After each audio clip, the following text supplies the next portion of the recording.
Hi, today I'd like to talk about using a looper while you're busking. I'm using this Boss looper, loop station. I think that's their least expensive one, I'm not sure. But it runs on a battery. And I'm using a Cube, Rollin Micro Cube, the ever popular but hard to find, because it runs on a battery. Here in Edmonton, they give us these little licenses. And you can go play in train stations. They tell you, give you a couple times and dates. You can get as many as you want, actually. It costs you $12 per, like I got 2 things on here. So you go that and you go sit in the train station, but there's no electricity. Now I've seen people drag lithium batteries and stuff like that and their pedals and all that stuff, which is great if you want to do that. I'm far too lazy to do that. So I bring the Cube and whatever instrument I'm going to play. In this case, a fretless cigar box guitar, or license plate guitar, I guess, technically, or vanity plate or something. I'm using this today because it's really easy to get a beat sound. I've done quite a few things on loopers, and you see these amazing guys on YouTube that put together a whole orchestration and stuff like that, which is amazing, and it's wonderful. But when you're busking, I mean, if you're all by yourself in a corner and nobody's paying any attention to you, then that'd probably be a great thing to do. But I found it's really hard to hear any backing tracks that you put down and stuff like that. Plus, you can get more response by interacting with people, which means you can't really be tied to a backing track, you know. So there's another thing that you can do, and that's what I'd like to show you today. So one of the easiest ways to use a looper, I'm going to do it in a weird way. You should use your foot for this one, but so that you can see it and I don't have to set up another camera. Once again, lazy. I'm going to just record a bunch of space. That's what it's doing now. It's recording a bunch of space. So my loop won't be perfect. Yours will, because you'll record what you're going to do with it on the floor, hopefully. So there's a bunch of space. Now one of the songs, now it's playing, right? And if I hit it twice, it stops. I'm just going to let it play. What I'm going to do now is, on top of that empty space, is I'm going to have a rhythm. And a song that a lot of people like on fretless is Rollin Tumblin.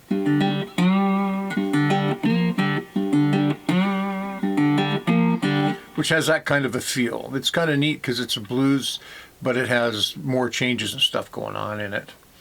So the feel for that I was doing was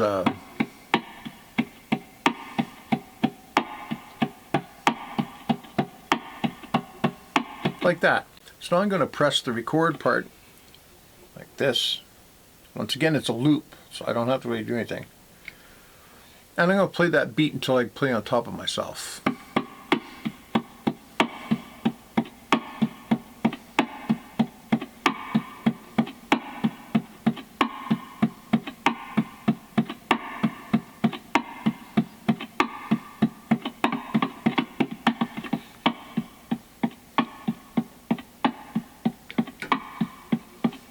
So as you can hear, it gets sloppy for a second, but that's okay because this isn't a performance. Now I have this going on in the background. There's the sloppy part.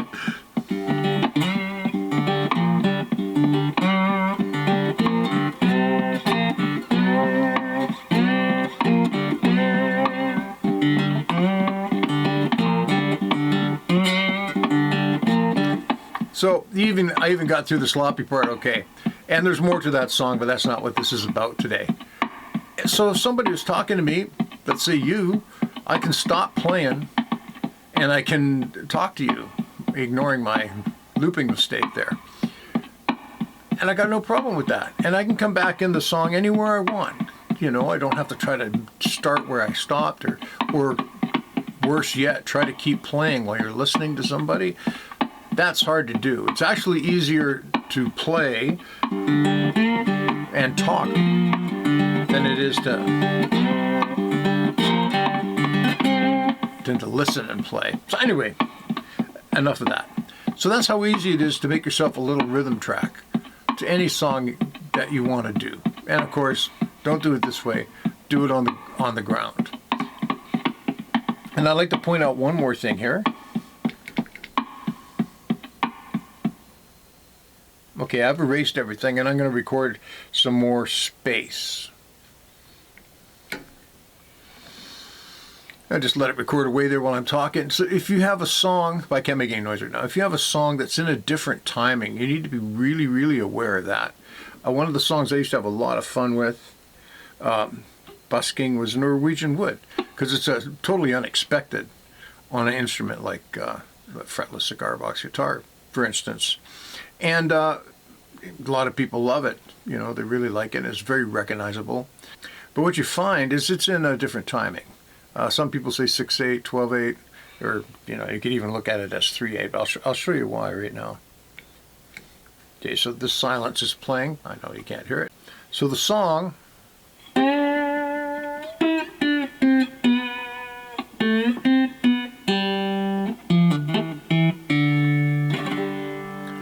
has this feel. 1, 2, 3. Kind of like a fast waltz. 1, 2, 3, 2, 2, 3. 1, 2, 3, 2. And you can do that, scratching your strings, whichever sound you prefer. I'm going to stick with this though. It's a little clearer, I think. So I'm going to start the record button. And even though I'm just going to start any time.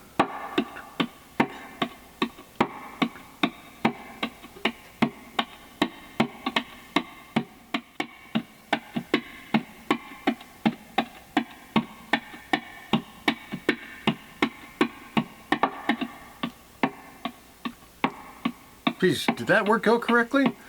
Sorry, that was kind of long. I didn't realize how long it was talking while I had it on record. But anyway, now I'll play a little bit of Norwegian Wood.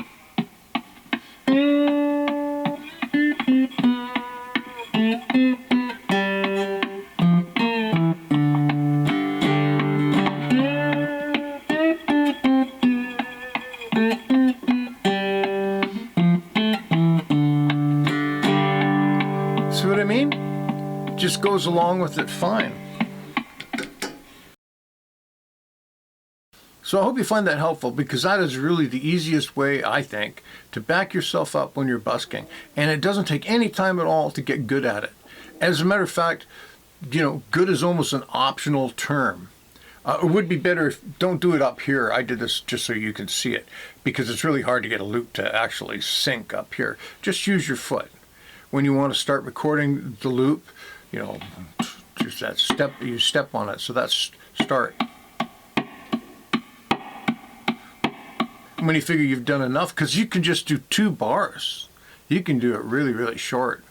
You don't have to do it anywhere near as long as I did.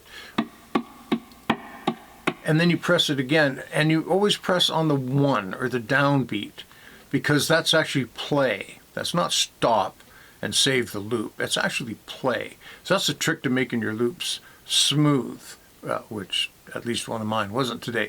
But that'll really, really help you do that. Okay? I hope you have fun with that. Have a great day. Bye.